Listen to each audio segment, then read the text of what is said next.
வணக்கம். கஜா டிவி முக்கிய செய்தி.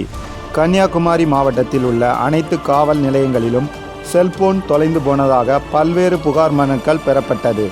அந்த புகார் மனுக்கள் மீது உரிய நடவடிக்கை எடுக்க மாவட்ட காவல்துறை கண்காணிப்பாளர் சுந்தரவதனம் IPS அவர்கள் உத்தரவின்படி அவருடைய நேரடி மேற்பார்வையில் இயங்கும் சைபர் செல் பிரிவு போலீசார் காணாமல் போன செல்போன்களை மீட்கும் பணியில் தொடர்ந்து தீவிரமாக ஈடுபட்டு வருகின்றனர். அதன் தொடர் நடவடிக்கையாக தற்போது சுமார் 60 லட்சம் ரூபாய் மதிப்புள்ள 303 செல்போன்கள் கண்டுபிடிக்கப்பட்டு, மேற்படி கண்டுபிடிக்கப்பட்ட செல்போன்களை மாவட்ட காவல்துறை கண்காணிப்பாளர் உரிய நபர்களிடம் காவல்துறை கண்காணிப்பாளர் அலுவலகத்தில் வைத்து ஒப்படைத்தார். இந்த செல்போன்களை கண்டுபிடிக்க காரணமான சைபர் செல் பிரிவு போலீசாரை மாவட்ட காவல்துறை கண்காணிப்பாளர் வெகுவாக பாராட்டினார்கள். மேலும் செல்போன் காணாமல் போனதாக பெறப்பட்ட புகார் மனுக்கள் மீது துரித நடவடிக்கை எடுக்கப்பட்டு வருவதாக தகவல் தெரிவித்தனர்.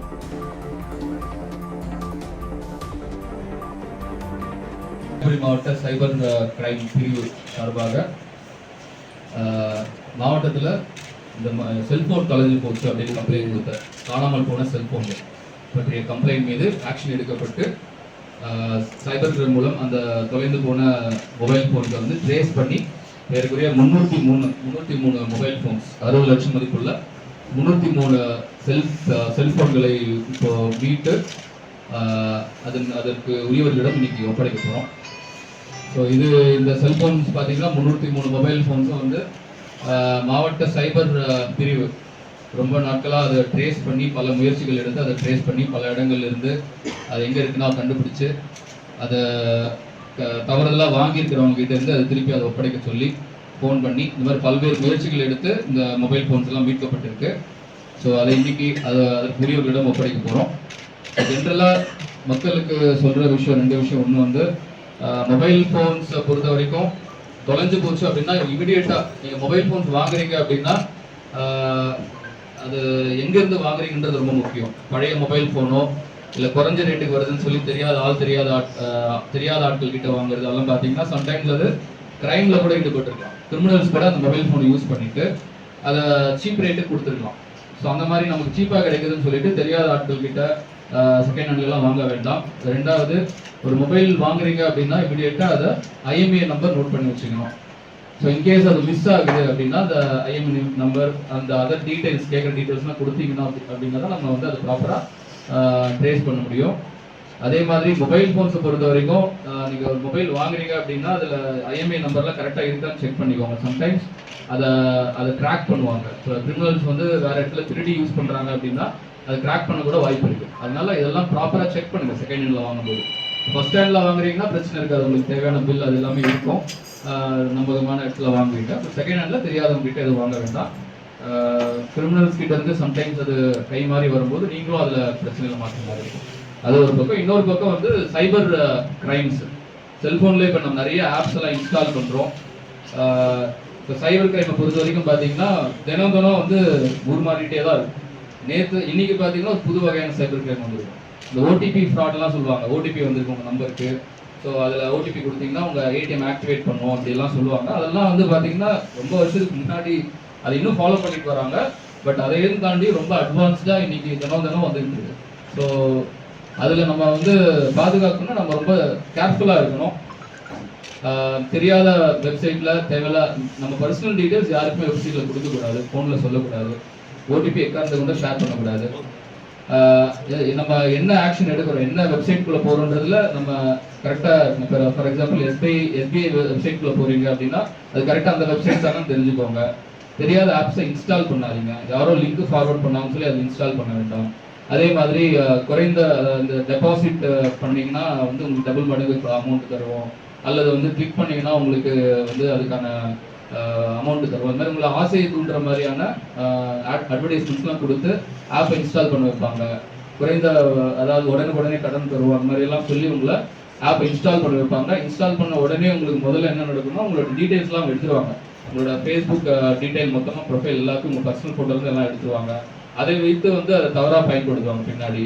இந்த மாதிரி நிறைய கம்ப்ளைண்ட்ஸ் வந்துட்டு இருக்கு. மறுபடியும் நம்ம காவல்துறை சார்பில் சொல்லிக்கிட்டே இருக்கோம். பட் அதை தாண்டியும் வந்து சிலர் அதோட அவேர்னஸ் இல்லாமல், விழிப்புணர்வு இல்லாமல் அதை பண்ணிட்டு இருக்காங்க.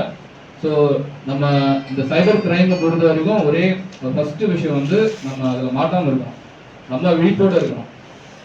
ஓகே, அது படித்தவங்க படிக்காதவங்க அப்படின்னு பாகுபாடு இல்லாமல் நிறைய பேர் அதில் ஏமாறக்கூடிய வாய்ப்பு இருக்குது. ஏன்னா அது பார்த்தீங்கன்னா இப்போல்லாம் முன்னாடியெல்லாம் அது ஒரு அட்வர்டைஸ்மெண்ட் வருது அப்படின்னா அதை பார்த்தா தெரியும் நம்ம.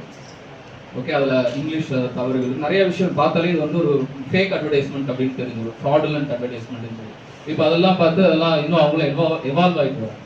ஸோ அப்படி இருந்தாலும் கூட நம்ம விழிப்பாக இருக்கிறோம், ஒரு சில விஷயங்கள்லாம் ஃபாலோ பண்ணுறோம் அப்படின்னா நம்ம ஏமாற மாட்டோம். அதனால ஒரு பக்கம் ஏமாறாமல் இருக்கணும். இன்கேஸ் வந்து உங்களுக்கு தெரியாமல் உங்களையும் மீறி அது நடக்குது, சைபர் கிரைமில் வந்து ஏதாவது பணம் இழக்கிறீங்கன்னா உடனுக்குடனே வந்து நீங்கள் காவல்துறைக்கு இன்ஃபார்ம் பண்ணணும். 1930 நம்பருக்கு உடனுக்குடனே உங்களோட சைபர் கிரைம் என்ன நடந்துச்சோ அதை இமிடியேட்டாக உங்களுக்கு இன்ஃபார்ம் பண்ணணும். இவ்வளோ இந்த மாதிரி இந்த பர்டிகுலர் ஆப்பில் இவ்வளோ அமௌண்ட்டை இழந்துட்டேன் அப்படின்ற தகவலை உடனுக்குடனே நீங்கள் சொல்லும்போது அதுக்கான நடவடிக்கை வந்து துரிதமாக எடுக்க முடியும். நீங்கள் எவ்வளோக்கு டிலே பண்ணுறீங்களோ அவ்வளோக்கு உங்களுக்கு அந்த பணம் திரும்ப வர்றதுக்கான வாய்ப்புகள் கம்மியாகும். ஸோ அதனால காவல்துறைக்கு உடனே சொல்லணும். அதே மாதிரி இன்னொன்று, இந்த சைபர் கிரைம்ஸை பொறுத்த வரைக்கும் இந்த தவறாக பெண்களின் புகைப்படங்களை தவறாக பயன்படுத்துகிற மாதிரி அது மாதிரியான ஏதாவது சம்பவங்கள் உங்களுக்கு தெரிய வந்தால் நீங்கள் உடனுக்குடனே நீங்கள் காவல்துறை அணுகணும். அருகில் இருக்கிற காவல்துறை போலீஸ் ஸ்டேஷன் காவல் நிலையத்தை அணுகணும். இந்த மாதிரி கம்ப்ளைண்ட்ஸை வந்து ஹேண்டில் பண்ணுறதுக்குன்னு சொல்லி தனியாக பயிற்சி பெற்ற காவலர்கள் இருக்காங்க. ஸோ அது எந்த ஒரு தயக்கமும் இல்லாமல் உங்களோட புகைப்படத்தையோ இல்லை வேறு யாரோட தெரிஞ்சவங்களோட புகைப்படத்தையோ தவறாக பயன்படுத்துகிறாங்க, மிரட்டுறாங்க அப்படின்னா எந்த ஒரு தயக்கமும் இல்லாமல் இமீடியட்டாக நீங்கள் காவல் நிலையத்தை அணுகுங்க. அந்த பயிற்சி பெற்ற பெண் காவலர்கள், பெண் அதிகாரிகள் உடனுக்குடைய அதுக்கான ஆக்ஷன் எடுப்பாங்க. ஸோ தயங்க வேண்டாம், அதுதான் சொல்லுவேன். ஏன்னா சம்டைம்ஸ் வந்து இதனால் பாதிக்கப்பட்ட பெண்கள் அது தயங்கும் போது அவங்களுக்கு அந்த அக்யூஸ் குற்றவாளிகளுக்கு அது சாதகமாகும். ஸோ அதனால தேவையில்லாத பிரச்சனைகள் வரும். ஸோ அதனால இந்த மாதிரி சைபர் குற்றங்கள் வந்து நம்மளை விழிப்போடு இருந்து நம்மளை பாதுகாத்துக்கணும். அதையும் தாண்டி நடக்கும்போது உடனடியாக காவல்துறை அணுகணும்.